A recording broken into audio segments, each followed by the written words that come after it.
I never tell my kids they have to work 10 times harder because they're black. Yeah. You have to work just as hard as everyone else, and if you want to be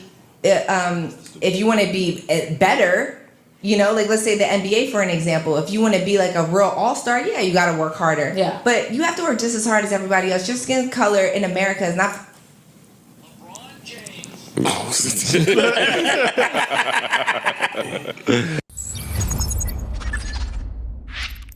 All right, we got a cool little review for y'all discussing some of Amber Rose's recent comments about how she raises her black kids, as far as not telling them that they have to work 10 times as hard in order to get what a white counterpart or a white kid would get. Let's talk about it. We're going to go over the Joe Budden's podcast. They're reviewing it. So it's only right. We have to be the responsible party and bring some maturity to the conversation. I thought Mark Lamont Hill would do this, but I guess not. Can we talk about Amber Rose? Oh, what she did? Fine as shit. Not anymore? Not to me. Can your behavior change your looks? Yes. Yeah. See, look, like, y'all vote the wrong things in women these days. Not I'm with you, Parks. You never had a woman like... They don't change your looks for me. They just change how. Yeah, how I look at you. How I look at you. It still don't make it don't make you ugly. Yeah, it can. It can. It make you not as attractive. Yeah, okay. You might not be ugly, but I'm not as attractive to you as I once was. Some people could be downright ugly. I'm not saying her, but it can be. Nia Long could walk in here with a MAGA hat, a pitchfork. Did you see her go? Yeah, I did. She looks amazing, yo. Can we pay some respect to her? Yeah, we need like a Nia Long appreciation for her. Hey, give me some fine chocolate that just never. She is good. Oh yeah, Kelly rolling up on that joint too. Shout out to y'all, yo. Yeah, that Golden Graham. Oh, is you into that? You back into Golden Graham. Back into blacks. I never not been into blacks. Boy, I'm like, we gotta tell we ain't playing the goofy joke. Right, Nigga, I never not been into blacks. Pardon me, but they look amazing. Kelly Rowland? Beautiful. Like spring All right, breeze. you horny guys, I have it. You gotta be horny, nigga. You see? And I never tell my kids they have to work 10 times harder because they're black. Yeah. You have to work just as hard as everyone else, and if you want to be better, you know, like let's say the NBA for an example. If you want to be like a real all-star, yeah, you got to work harder. Yeah. But you have to work just as hard as everybody else. Your skin color in America is not.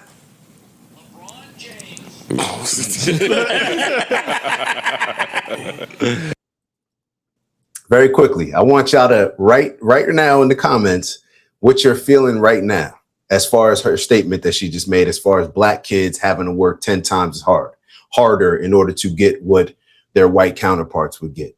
Amber Rose has a son with Wiz Khalifa, black kid. What do y'all think just based on what she just said? Do you think, and judge it on two different areas, I guess.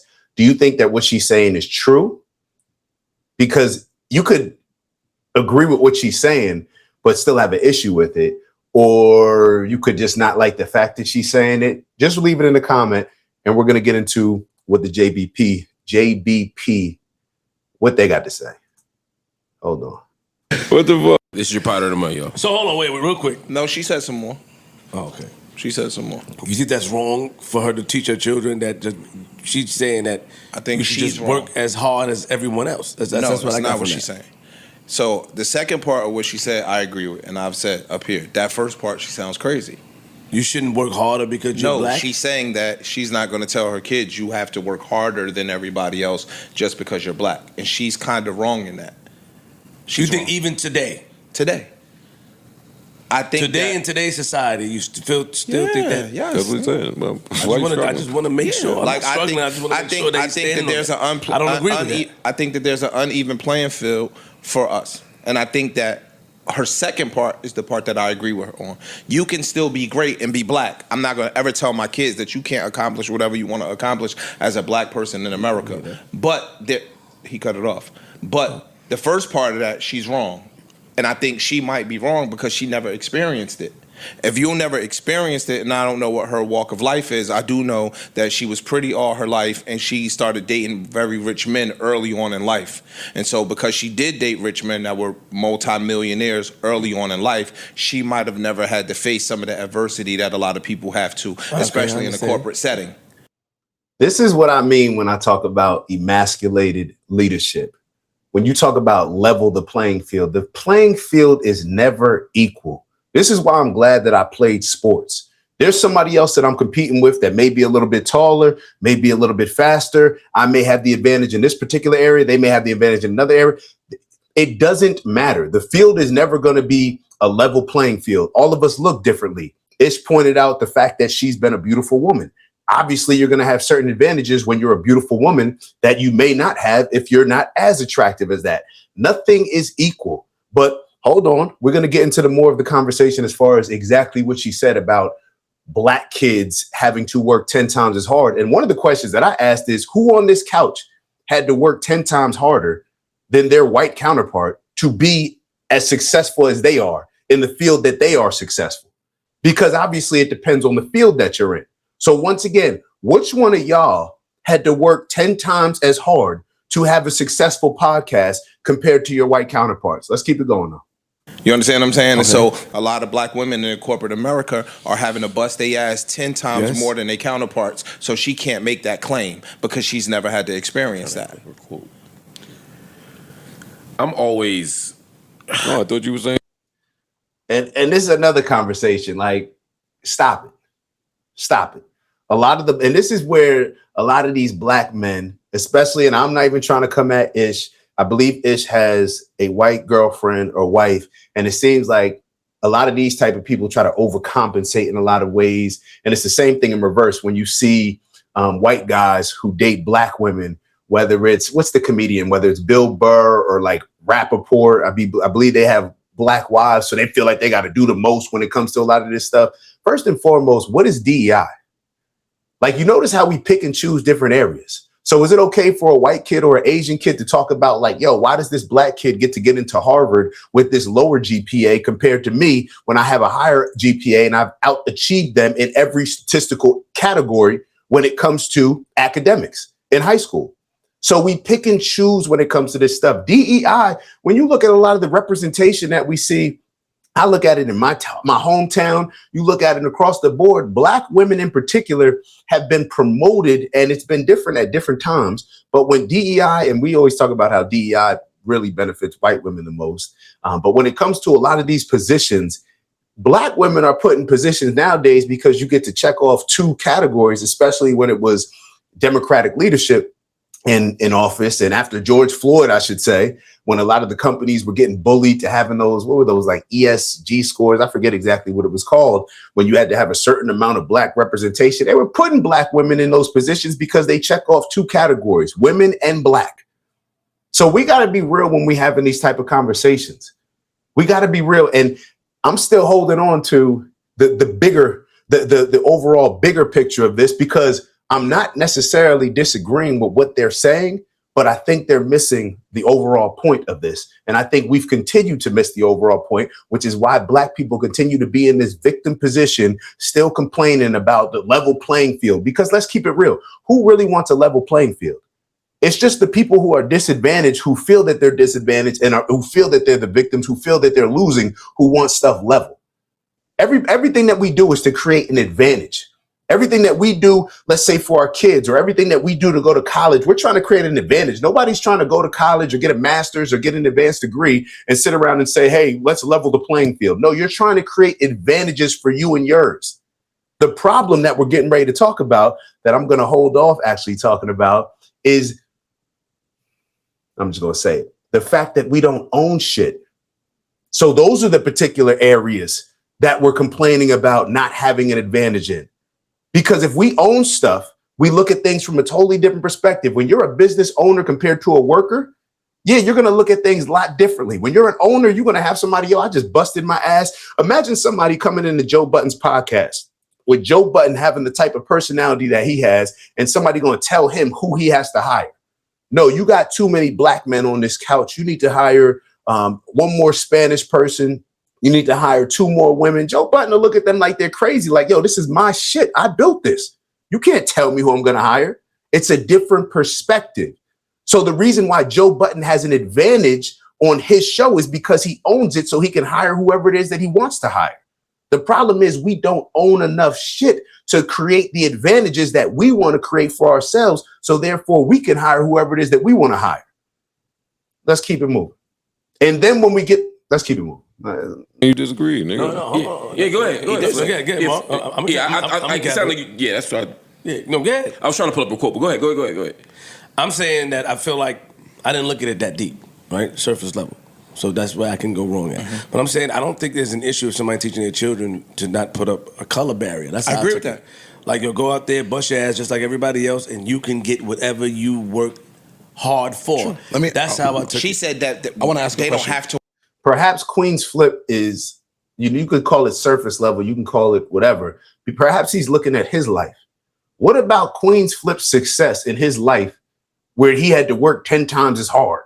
What about Joe Budden being a rapper where he had to work 10 times as hard than his white counterpart? You see what I'm saying? So a lot of times we're speaking about things that we actually, these people on this couch, they actually benefit because they're in the hip hop culture and all that other stuff. So therefore it may be easier than that for them to be successful. As you look across the board on this couch, there's only one white guy on the show, I believe, right? So there may be a certain advantage in hip hop based on certain things. Now you could look at as far as ownership and overall, of course, we know that hip hop from an ownership standpoint is not black. But when it comes to specifically this show, this is Joe Budden's show, I believe, right? So therefore, it's just Queen's flip knows damn well when it comes to his success, he didn't have to work no 10 times harder than no white counterpart to be successful. We got to look at it across. Let's keep going. Work harder than their white counterparts. That's how I took She it. said that I want to ask a they don't question. have to work harder than their white counterparts. Is what she initially. She is teaching her kids that they're black, right? Because some people be like, I'm not teaching you not to see no color and all of that stuff. And that's how I took it. That's how I took some of that. Yeah. And that I think is wrong. You have, because there's systems out there. Either you teach your kids that they're black, or the world is going to teach your kids that they're black. They got to know. I was looking at it just. What does that even mean? Like the world is going to teach them that they're black? Let me tell you what it means to me. The world is going to what? Treat you like a nigga? Treat you like you're ignorant, not as intelligent, more emotional, more likely to create a violent situation? What do you? That's the world teaching you that? No, actually, all of y'all teach us that. Joe Budden, you taught us that with your music. All the people that y'all talk about on a day-to-day basis, these goofy ass rappers. Those are the people that are teaching everybody else as well as us how to behave and how to move. So it's like you contribute to the culture that then creates the stigmas and the what should I call it? You create the culture, you create the perspective, you create all of these. What's the word that I'm looking for? You create all these. I'm losing track. I wanted one particular word. You create all these stereotypes. You contribute to the stereotypes, but then get mad when the stereotypes are then actually put on you. When somebody views you in that light, it would be different if these were a group of black brothers, all a bunch of Mark Lamont Hills more squares from y'all know how I'm talking about squares. To say I'm a square, cool. If it was a bunch of those type of people sitting up here talking about the culture, but a lot of y'all contribute to this goofy shit. Queens, Queens Flip, you in hip hop culture. Joe Budden, you was listen to some of your music, listen to some of the artists that you bring on board, that you talk about. Look at the industry that you participated in that pushes that same ignorant culture that has the rest of the world now looking at those young black kids a particular way. So it's like, do we take any responsibility for this? Like, yo, there's no color barrier. That's how I looked at it. That's how I thought she was teaching the kids. But there's a difference between saying there is a color barrier, you can get past it. There is no color barrier, and then there's like, I don't see color. Okay. Like your kid. I don't see color thing. I don't rock. And everybody seems to be responding to her as if she said all three of them things alternately. You know what I'm saying? Okay, so that's why I was trying to get a sense of what she was actually Joe saying. cut the clip. Yeah, I said the end part is the part that I think is. What was the end part? The end part was basically her saying that she's not going to tell her kids, even though they black, that they can't be great and that all of the things are not afforded to them in the world, kind of is what she said. And that's dangerously close to saying race don't matter. No, it's not. I think it's close to it. I disagree. I think that as black people, and me and Joe. Listen to what he just said and listen to Mark Lamont Hill's response. Hold on. If she said all three of them things. I said the end part is the part that I think is. What was the end part? The end part was basically her saying that she's not going to tell her kids, even though they black, that they can't be great and that all of the things are not afforded to them in the world, kind of is what she said. And that's What's wrong with her telling her kids that? Or not telling her kids that they can't achieve anything in this world because they're black? Maybe Mark Lamont Hill didn't hear this correctly, or maybe I'm not hearing it correctly. Let's listen to it one more time. I think is.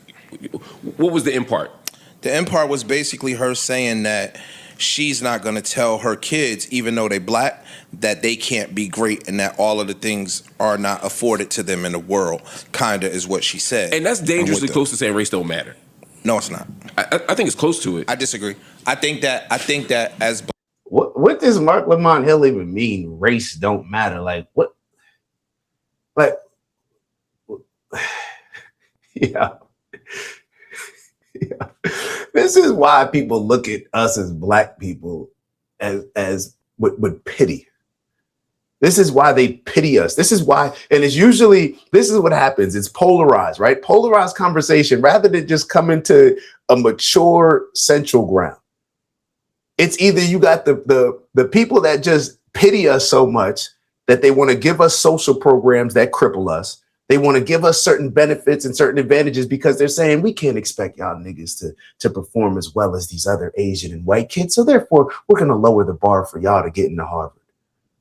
We're going to lower the bar for you in this particular area. We're going to let you start the race 20 meters ahead. And anybody that doesn't. Okay, so obviously this is different. I had to run out, came back, realized that the Wi-Fi didn't pick up a whole bunch of the combo. So we're going to start from maybe with a little bit of different energy. I can't tap into the same energy, but let me kind of get back to the last point that I was making before the video got cut. But you do have these polar opposite ends because we can't have mature, balanced conversations with this. So you'll get a lot of the, super liberals, and they'll tell black people like, oh no, you need extra help. You're disadvantaged. You're underprivileged. You're all of these things that we're now programming these kids to believe, right? You keep telling those kids, oh, you need extra help. You need a head start. You need all those things. So what exactly are we programming these kids to think?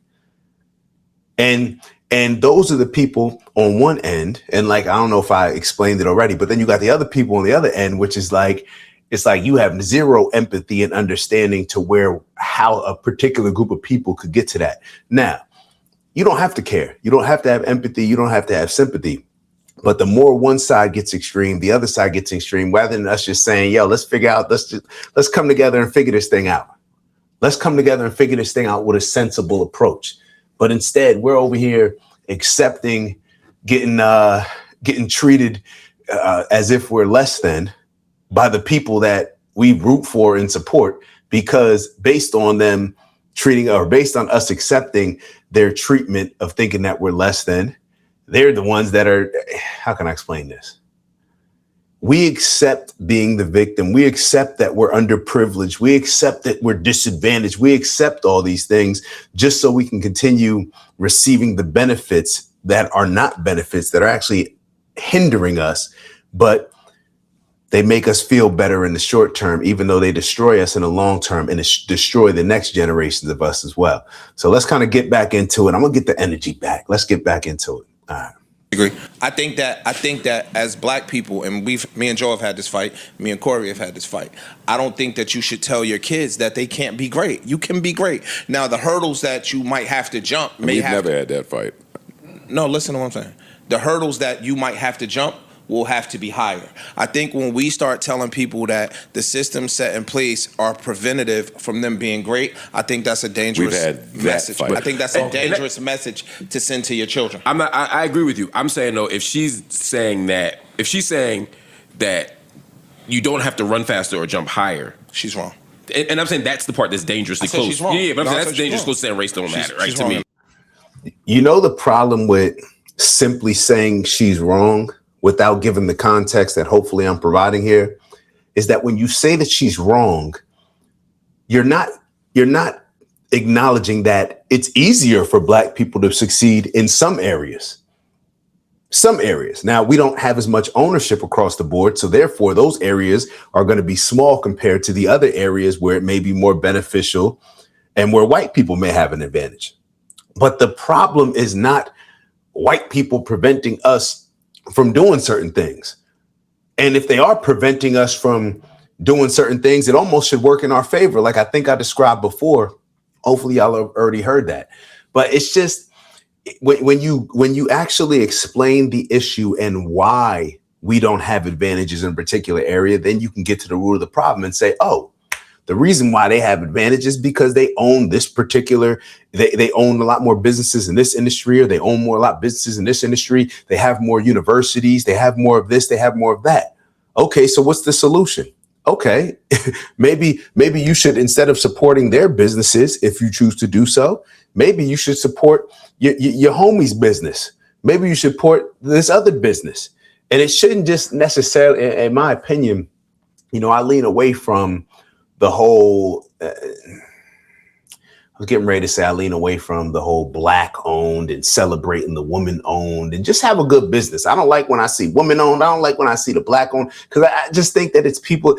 I think it's ultimately doing a disservice. But nobody's stopping Black people from opening up a law firm. Nobody's stopping Black people from opening up a school, opening up a grocery store, opening up this, opening up that. Nobody's stopping us from doing that. So we can do those things and then create an advantage, let's say, I hate to even say like an advantage for Black people, but let's just be real. People hire people that they like and are around a lot. Most of us are around people that look like us. Most of us are around people that think like us. So if there are more Black businesses, then the result will likely be Black people hiring more Black people. Black people feeling, not necessarily having that feeling where if they go to a white office or if they do something with this group that they didn't hire me because I was Black. Okay, well, now you have the opportunity, if you want, you can go to a Black, developer, and now you can work with that developer. So it's just,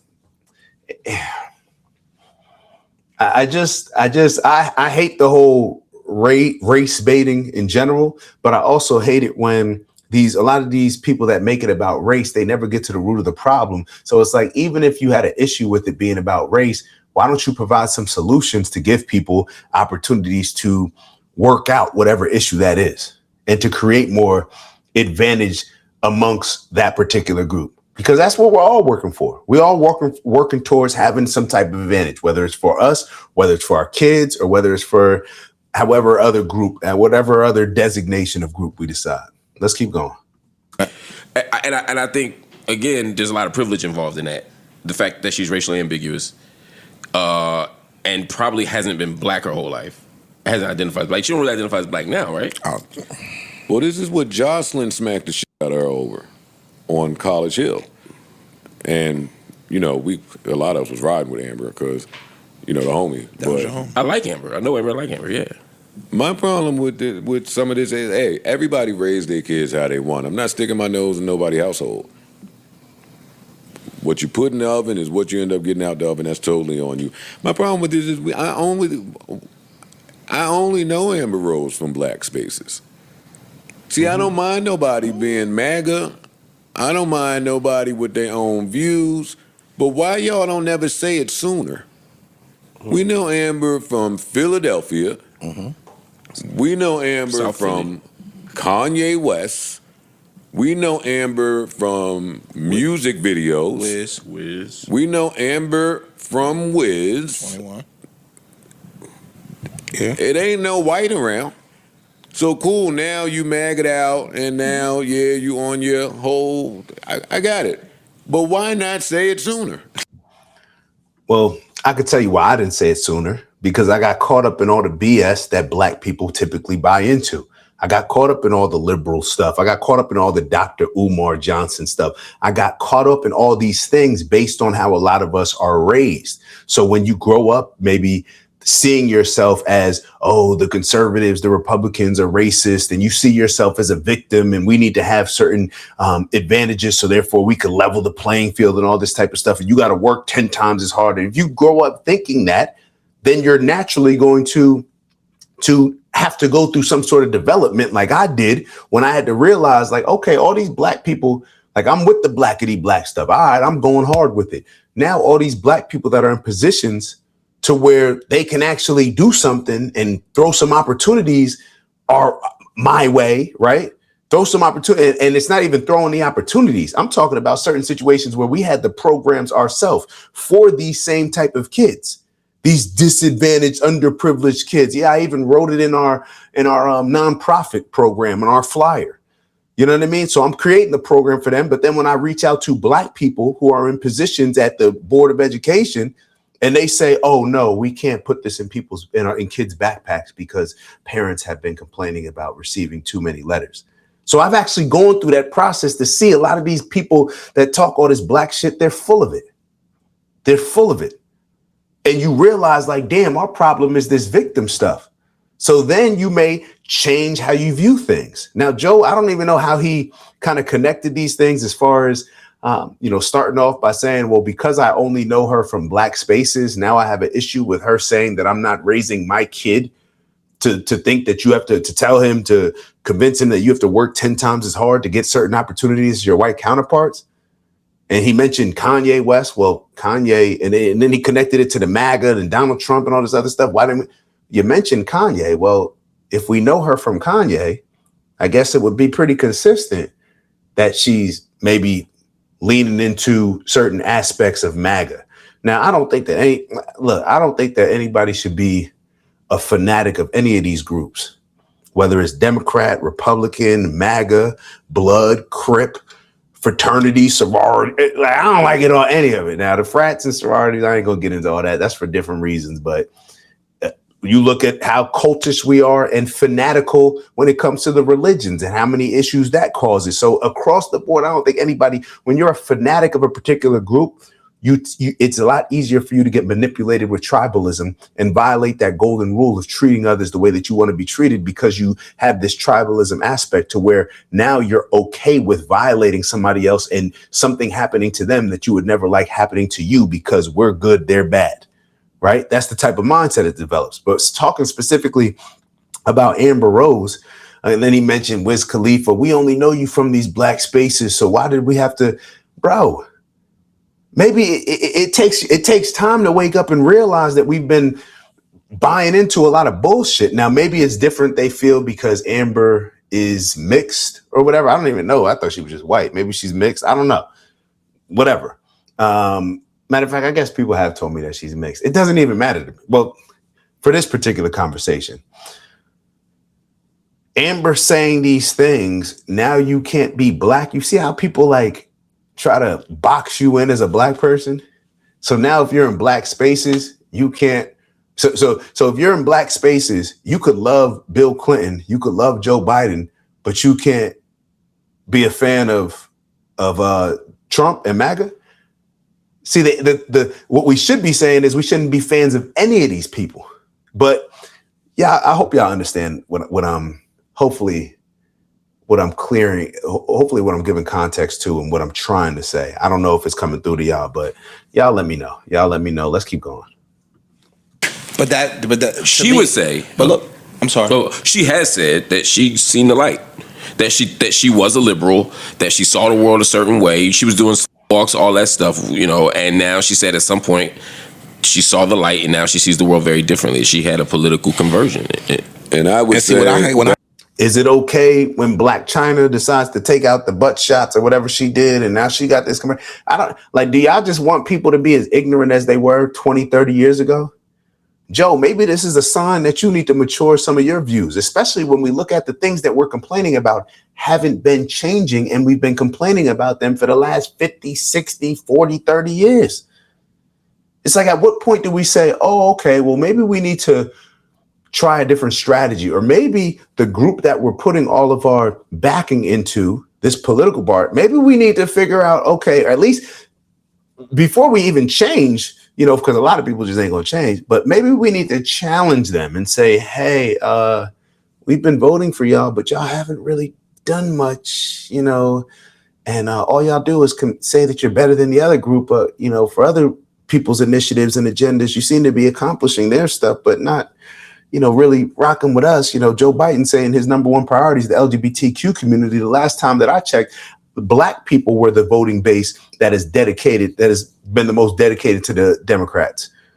So I don't know. That's pretty convenient. When I hear that, it's kind of my same take about billionaires not being for us.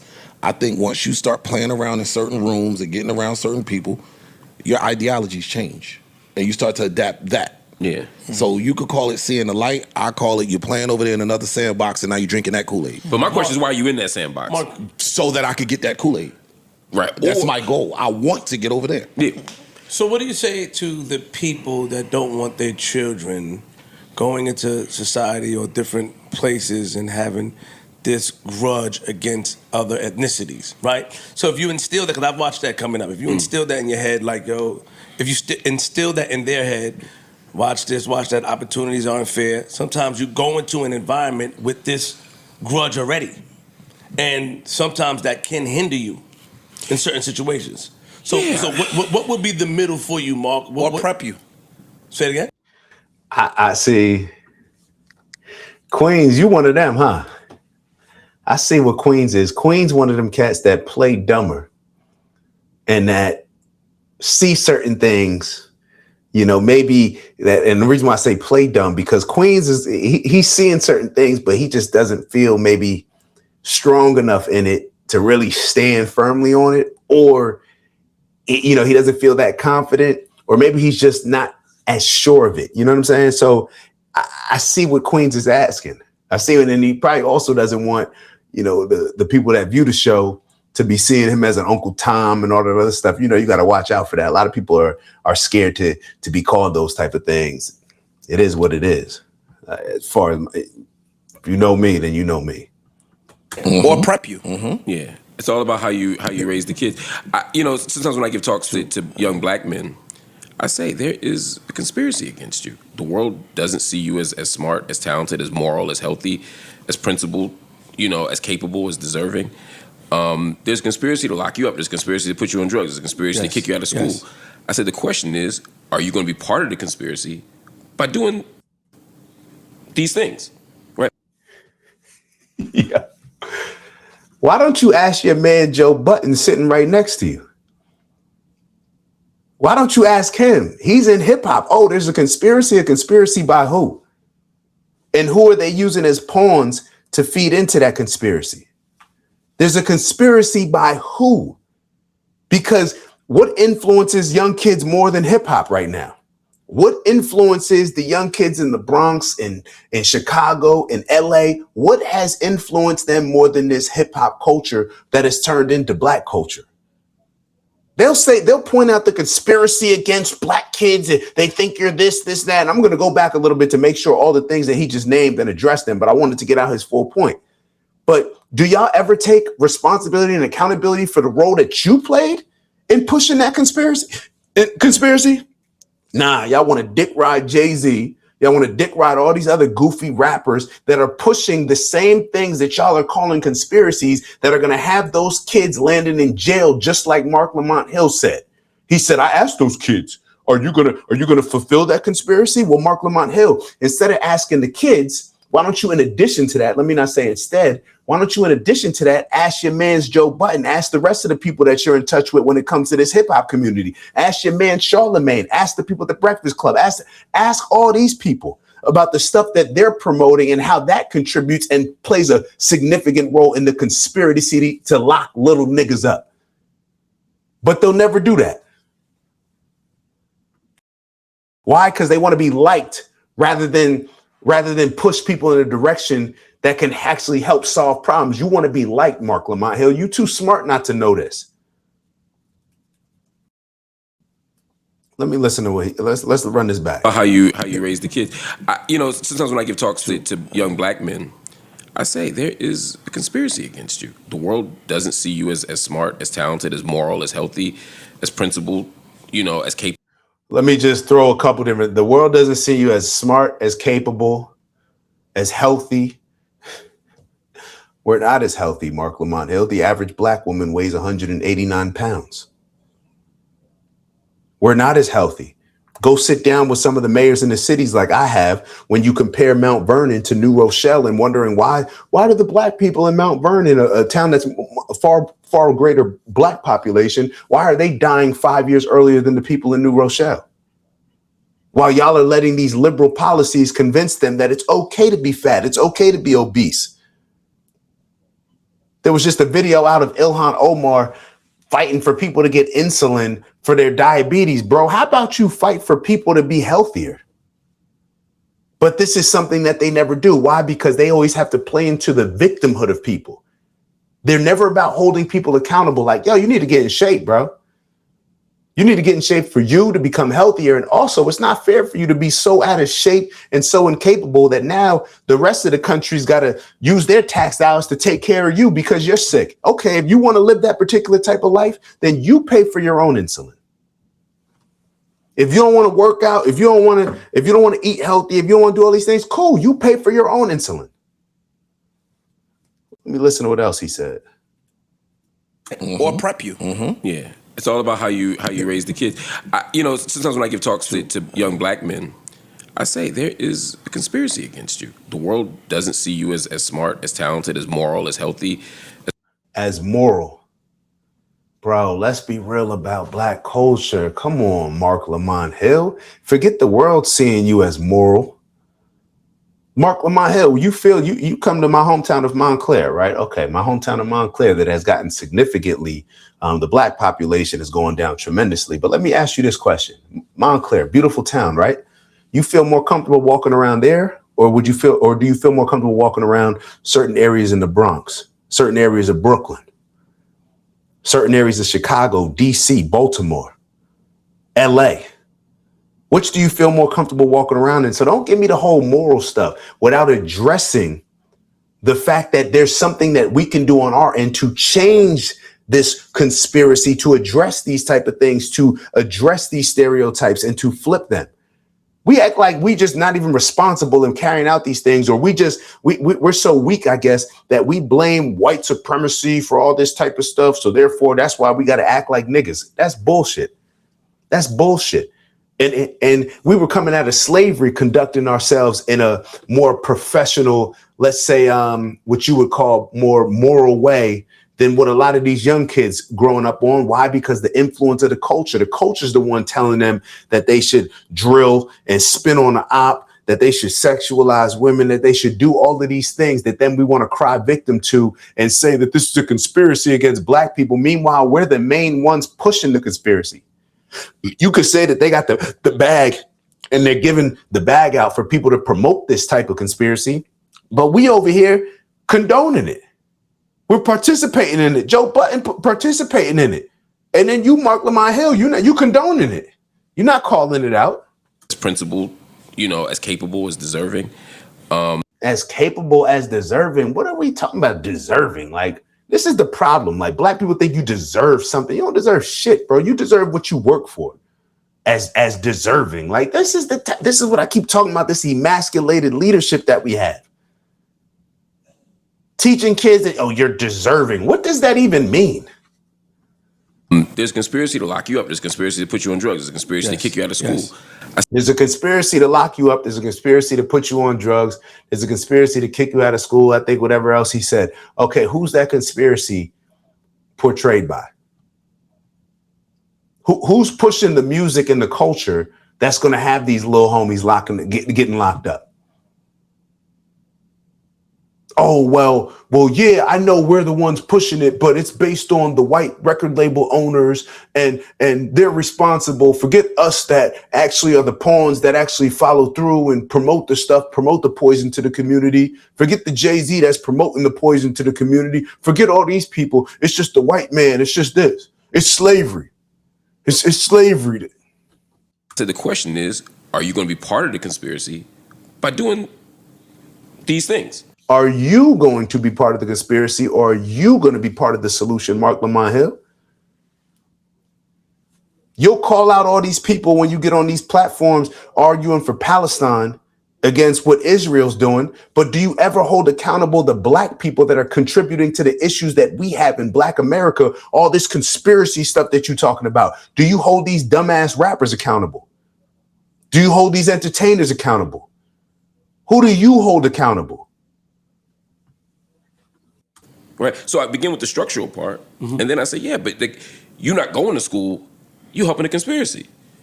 You get what I'm saying? You dropping out. You not taking care of your children. You're doing these things that. And how are you helping the conspiracy, or the people that you're surrounding yourself with helping the conspiracy? I know a lot of y'all maybe not as familiar with Joe Budden, but Joe Budden was the guy in Jersey when it comes to rap. A lot of people may not be aware of that. Joe Budden was the guy. Joe Budden's connected with a whole bunch of guys in Jersey, some of the hardest artists in Jersey. I don't even want to throw, some. Joe Budden's well connected. Are you applying pressure on Joe Budden, or are you leveraging your relationships to talk to those rappers, to talk to the people in entertainment, to talk to whoever that's contributing to a lot of these problems that you seem to be so worried about when it comes to these kids? Are you calling out that stuff? You quick to call out the bad behavior of Israel and all this, right? Are you calling out the bad behavior? See, because people would rather place blame externally than place blame internally, because they don't want to be liked by their own community. They don't want to be disliked or offend their own community. They want to be just liked within their community, rather than actually being the Bill Belichick, being the Tom Brady, being the person on the team that y'all may not like, but is going to hold you to a particular standard so y'all can go out and win. Y'all too busy trying to be liked. Lots of people do. I'm not pathologizing black people. I'm just saying there's an opportunity here for us to see the game and then make a different choice. I think if you raise your kids like that, they don't grow up hating other people. They grow up saying, there's something out here, and I do have to run faster, and I do have to jump higher. That's the reality. I'm sorry. That's what I was going to say. Even if we strip all the racial aspect away from this and just strip it down to bare bone, why would you tell your kid that they got to work just as hard as everybody else? Right.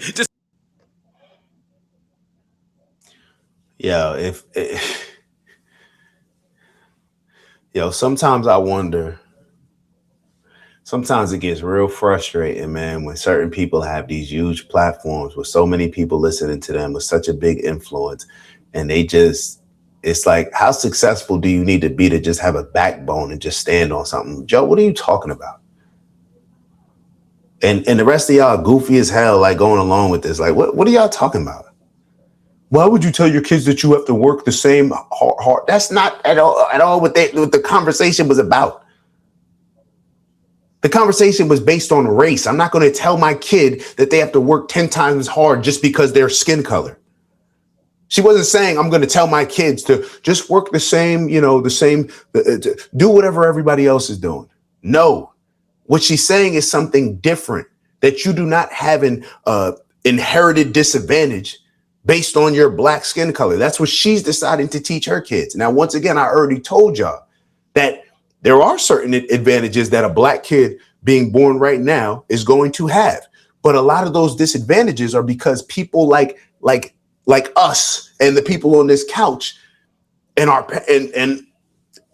it's because of us and our decisions, and us not choosing ownership, us not choosing to create our own businesses, us not choosing to look out for each other when we get in certain positions. The blame just doesn't go on black people.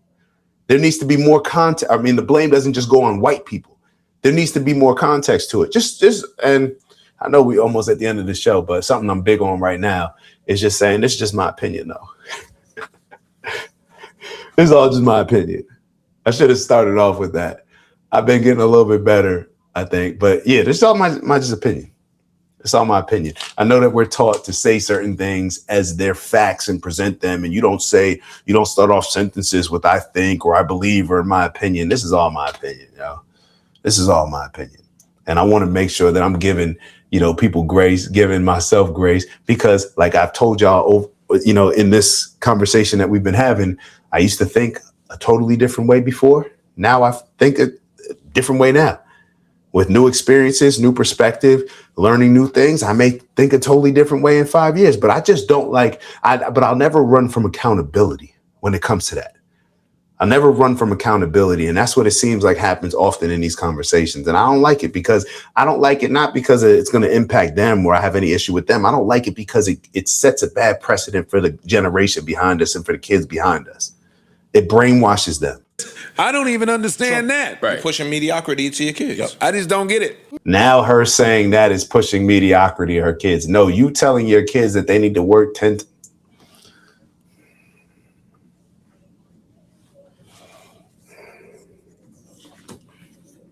Yo, hopefully y'all enjoyed the video, man. Sorry for the technical difficulties that we had, but y'all let me know in the comments exactly how y'all are feeling. Y'all rocking with me? Maybe I'm wrong. I'll make sure that I'm reading the comments. Maybe y'all can inform me to get me to see it from a different perspective. You know, I'm always looking to learn, always looking to grow, always looking to elevate on purpose. With that, once again, like, subscribe, or dislike if you're not feeling it. And if you don't feel like dislike, whatever. It doesn't even matter. Like, dislike. Let me know exactly why. You know, let me know why you're liking it. Let me know why you're disliking it. I'll see you on the next video.